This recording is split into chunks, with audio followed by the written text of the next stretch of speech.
Major கமிட்டிஸோடைய shortcuts தான் இதில் பார்க்க போகிறோம். First one union power committee. So power அப்படின்னு வந்துச்சுனாலே ஜவஹர்லால் நேரு. இந்த கான்ஸ்டியூஷனை கொண்டு வரணும் அப்படின்னு சொல்லக்கூடிய ஒரு பவர் அவர்கிட்ட இருந்ததில்ல. ஸோ ஜவஹர்லால் நேரு அப்படின்னு ஞாபகம் வச்சுக்கலாம், ஷார்ட்கட்காக மட்டும்தான். So union constitution committee. So கான்ஸ்டியூஷனை யூனியன் அப்படின்னும் போது நம்ம ஆல் ஓவர் இந்தியாவா, ஸோ அந்த கான்ஸ்டியூஷனை கொண்டு வரணும் அப்படின்னு ஒரு ஐடியா கொடுத்தது நம்ம ஜவஹர்லால் நேரு. ஸோ இது 2 ஷார்ட்கட்.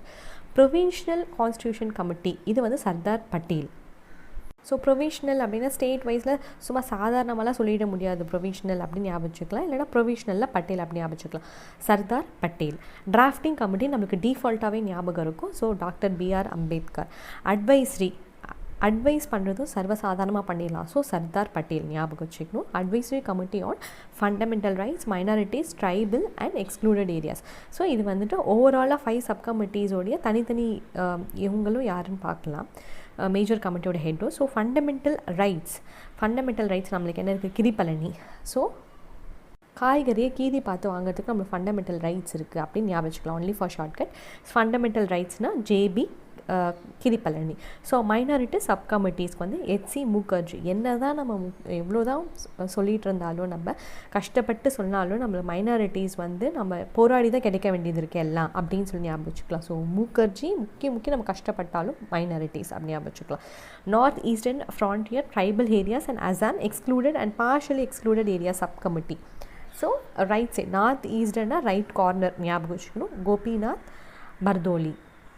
ஸோ நம்ம விஜய் டிவி கோபிநாதன் ஞாபகம் வச்சுக்கலாம். ஸோ ரைட் கார்னர் அப்படி கை நீட்டி தான் அவர் அப்படி சொல்லுவார், நீங்கள் சொல்லுங்கள் அப்படி சொல்லுவார்ல. ஸோ அப்படி ஞாபகம் வச்சுக்கலாம். North eastern frontier right corner Gopinath Bardoloi. Next வந்து excluded and partially excluded areas. So other then Assam, அது வந்து தக்கையாட்ட இருக்கிறதெல்லாம் நம்ம வந்து ஓரமாக எடுத்து வச்சுடுவோம். North west frontier tribal area sub committee. So north west frontier tribal area sub கமிட்டிக்கே நம்ம கொடுக்கல அப்படின்னா, ஸோ June 3, 1947 மவுண்ட் பேட்டன் ஒரு பிளான் கொண்டு வந்தார்ல. ஸோ அதன்படி பார்க்கும்போது north west frontier tribal committee வந்து இந்தியன் கான்ஸ்டியூஷன் அண்டரில் வரல, அதனால் அந்த சப் கமிட்டி நம்ம மென்ஷன் பண்ணிட்டேன்.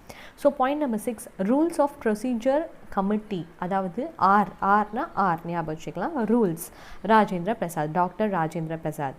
Next state committee. So state for negotiating with states.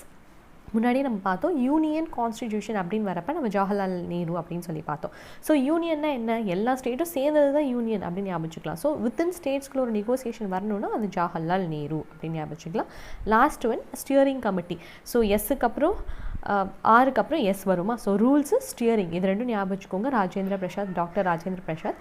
அப்படி இல்லைனா ஸ்டியரிங், அதாவது ராஜா கையில் தான் எப்படி வண்டி திரும்பணும் அப்படின்ற ஸ்டியரிங் இருக்குது அப்படின்னு ஞாபகம் வச்சுக்கலாம்.